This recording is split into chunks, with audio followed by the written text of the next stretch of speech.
आमचा शत्रू एकच आहे, ते म्हणजे छगन भुजबळ. त्यांनीच मराठा आणि ओबीसी समाजाचं वाटोळं केलं आहे, असा आरोप जरांगे पाटलांनी केलाय. अजित पवार यांच्या नेतृत्वाखाली सत्ताधारी राष्ट्रवादी काँग्रेसचे 18 ते 19 आमदार आपल्या बाजूने येतील असा दावा राष्ट्रवादी काँग्रेसचे नेते रोहित पवार यांनी सोमवारी केलाय. तुकाराम मुंडे हे 2005 बॅचचे IAS अधिकारी आहेत. ते त्यांच्या प्रामाणिकपणासाठी प्रसिद्ध आहेत. त्यांना बदल्यांचा सुलतान म्हणतात, कारण त्यांच्या 19 वर्षाच्या कारकिर्दीत त्यांची 21 वेळा बदली झाली आहे. राष्ट्रवादी काँग्रेसचे ज्येष्ठ नेते छगन भुजबळ हे आता उद्धव ठाकरेच्या संपर्कात असून ते घर वापसीच्या तयारीत आहेत. देवेंद्र फडणवीसच महाराष्ट्र राज्याचे उपमुख्यमंत्री राहणार आहेत. त्यांच्या राजीनाम्याबाबत दिल्लीमध्ये बैठकीत कोणतीही चर्चा झाली नसल्याचं सध्या समोर येतंय.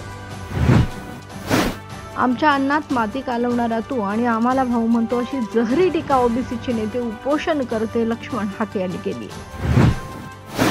सगळे सोयरे शब्दांमुळे केवळ ओबीसींचेच नाही तर SC आणि ST वर्गाचे आरक्षण सुद्धा जाऊ शकतं, अशी टीका ओबीसी नेते लक्ष्मण हाके यांनी केली. भाजपच्या आमदारांनी लोकसभेतल्या पराभवाची चांगली धास्ती घेतली. विधानसभा निवडणुकीत लोकसभेची पुनरावृत्ती होण्याची भीती आता भाजप आमदारांना सतावू लागली. महाराष्ट्र राज्याचे उपमुख्यमंत्री अजित पवार यांच्या पत्नी सुनेत्रा पवार यांची राज्यसभेवर बिनविरोध निवड झाली.